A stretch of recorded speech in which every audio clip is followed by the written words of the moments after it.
Hello दोस्तों, हिंदी पाठशाला में आपका स्वागत है।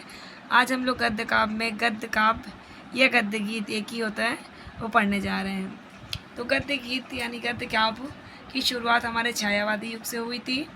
गद्य गीत एक ऐसी विधा है जिसमें कविता जैसी रमणीयता होती है, जिसमें चित्रमात्मकता होती है, रसमयता होती है, उसे गद्य काव्य कहते हैं।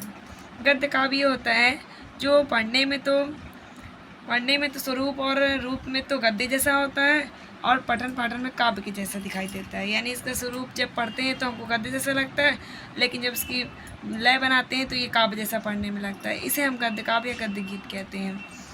इसकी शुरुआत हमारे रविन्द्रनाथ टैगोर की गीतांजलि के अनुवाद से प्राप्त हुई थी। गद्य गीत के पहले लेखक राय कृष्णदास को माना जाता है। इनको गद्य गीत का जनक माना जाता है।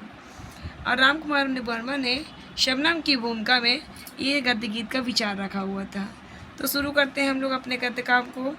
पहला गद्य काव्य का श्रीगेश हमारे राय कृष्णदास जी के गद्य गीत से माना जाता है। उनका गद्य गीत साधना प्रथम गद्य गीत माना जाता है। तो देखिए, राय कृष्णदास ने साधना लिखा हुआ है 1916 में, संलाप लिखा है 1925 में, छायापथ लिखा है, अप्रवाल लिखा है, अप्रवाह लिखा है। ये साधना जो पहला है वही आपका पहला गद्य गीत माना जाता है। अगले हैं वियोगी हरि जी। इन्होंने तरंगणी लिखा है, अंतर्नाद लिखा है, प्रार्थना लिखा है, भावना लिखा है, श्रद्धा कांड लिखा है। अगले चतुर्सेन शास्त्री जी हैं। इन्होंने अंतस्थल लिखा है, तरलाग्नि लिखा है, मरी खाल की हाय लिखा है। इनका मरी खाल की हाय जो है वो बहुत इंपॉर्टेंट है, कई बार एग्जाम में आ चुका है। सदगुरु शरण अवस्थी हैं। उन्होंने भ्रमित पथिक लिखा हुआ है। वृंदावन वर्मा ने लिखा है हृदय की हिलोर नाम से लिखा हुआ है। लक्ष्मी नारायण सुधांशु ने लिखा है वियोग नाम से लिखा हुआ है। अज्ञे ने लिखा है तीन लिखे इन्होंने भग्नदूत, चिंता, हेमहास। इनके सारे इंपॉर्टेंट हैं। राम कुमार वर्मा जी ने लिखा है हेमहास लिखा हुआ है। और शांति प्रसाद वर्मा जी ने लिखा है चित्रपट। तेज नारायण काग ने लिखा है मदिरा, निर्झर और पाषाण लिखा है। दिनेश नंदन डालमिया ने लिखा है शबनम, मोक्ति माल लिखा है और सादिया लिखा है। दोपहरिया के फूल लिखा है, वंशी राव लिखा है और उन्मन लिखा है और स्पंदन भी लिखा हुआ है।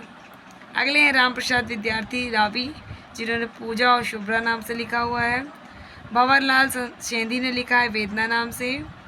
राजनारायण मल्होत्रा रजनीश ने लिखा है आराधना नाम से लिखा हुआ है। डॉक्टर रघुवीर सिंह ने लिखा है शेष स्मृतियाँ, ये इंपॉर्टेंट है, और जीवन डोली। अगले हैं परमेश्वरी लाल गुप्त, जिन्होंने बंदी की कल्पना नाम लिखा है। माखनलाल चतुर्वेदी का ये बहुत इंपॉर्टेंट है, साहित्य देवता नाम से लिखा है।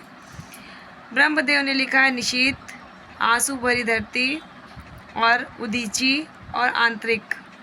आगे हैं आपके व्यवहार राजेश सिंह ने लिखा है मौन के विस्वर लिखा है।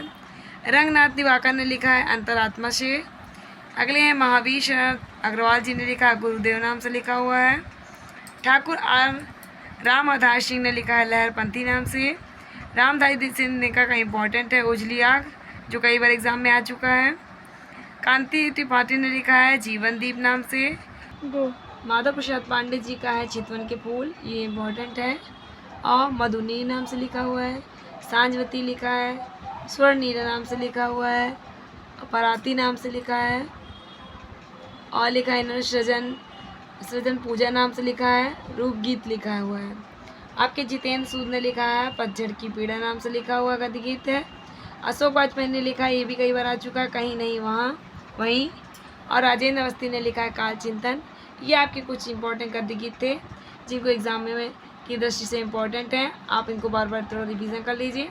जो कुछ आपको और पूछना हो कमेंट में पूछिए। थैंक यू दोस्तों, कल फिर मिलते हैं नए वीडियो के साथ।